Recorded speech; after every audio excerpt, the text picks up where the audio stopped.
Right. हाँ जी बच्चों, final accounts बेटे 11th क्लास का final accounts question number 10 with adjustment का चैप्टर का एडजस्टमेंट है, सुन लीजिए पहले। एक तो आउटस्टैंडिंग जनरल एक्सपेंसेस हैं, आउटस्टैंडिंग जनरल एक्सपेंस ऐड हो गया जनरल एक्सपेंसेस में, और वो आउटस्टैंडिंग है ना, तो मेरी क्या बन गई, लायबिलिटीज। समझा की बात।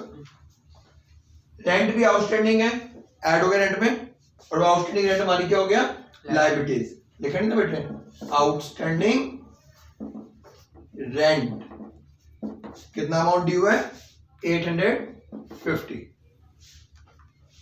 ठीक है जी। चलो ट्रेडिंग अकाउंट, ट्रेडिंग अकाउंट में कोई एडजस्टमेंट नहीं है, ओपनिंग स्टॉक है, परचेज है, सेल्स, क्लोजिंग स्टॉक। एक एंट्री है कि गुड्स डैमेज हुए। जनरल एंट्री क्या होती है, loss by fire account debit to purchase, purchase minus होना चाहिए, बट ये जो गुड्स डैमेज हो रहे हैं उसकी डेट है 1 अप्रैल 2024, और आप जो अपने फाइनल अकाउंट्स बना रहे हो वो 31 मार्च 2024 तक के बना रहे हो। इस साल का रिकॉर्ड में नहीं आएगी, वो अगले साल की एंट्री है, तो इस अकाउंटिंग पीरियड में नहीं आएगी, तो यहाँ पे नहीं आएगी। ग्रॉस प्रॉफिट आ गया, प्रॉफिट यहाँ ट्रांसफर किया।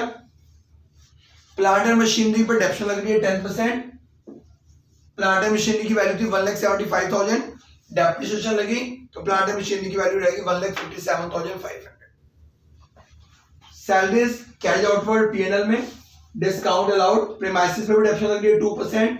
प्रीमाइसिस की वैल्यू थी 3,45,000, डेप्शन लगी 2%, दैट इज 6,900। प्रीमाइसिस की वैल्यू कम हो गई, वैल्यू रहेगी 3,38,100।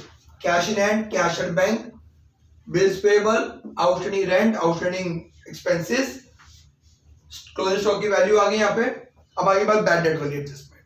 बैड डेट और प्रोविजन फॉर बैड डेट को बना लिया हमने। बैड डेट की ओपनिंग वैल्यू नहीं दे रखी, प्रोविजन की ओपनिंग वैल्यू भी नहीं दे रखी, कोई बात नहीं। कह रहा है और बैड डेट हुए 4,000। एंट्री क्या होती है बेटा, जब ऐसा बैड डेट होता है, bad debt account debit to debtors, तो bad debt account debit to debtors, bad debt और हो गई 4,000, तो यहाँ पे डेटर्स में से माइनस हो गया बेटे 4,000, राइट। अब डेटर्स कितने रह गए, डेटर्स रह गए 3,16,000, 3,16,000। Bad debt account debit to debtor, तो बैड डेट अकाउंट में क्या आ गया, to debtors. Bad debt account को हम किससे राइट ऑफ करते हैं, किससे क्लोज करते हैं, वैसे तो पीएनएल से करते हैं, बट अगर आपने प्रोविजन अकाउंट मेंटेन किया हुआ है तो बैड डेट अकाउंट की बैलेंसिंग फिगर कहां जाएगी, profit provision for bad and doubtful debt, तो प्रोविजन फॉर डाउटफुल डेट में चला गया 4,000। अब बैड डेट अकाउंट में आपने लिखा बाय प्रोविजन, तो प्रोविजन में क्या लिखोगे, टू बैड डेट्स। अब नया कितना प्रोविजन कर रहे हो, 5% ऑन डेटर्स, डेटर्स की वैल्यू बेटे 3,16,000, 5% प्रोविजन, ये वैल्यू आ गई, टोटल आ गया 19,800, ये बैलेंस चला गया पीएनएल में।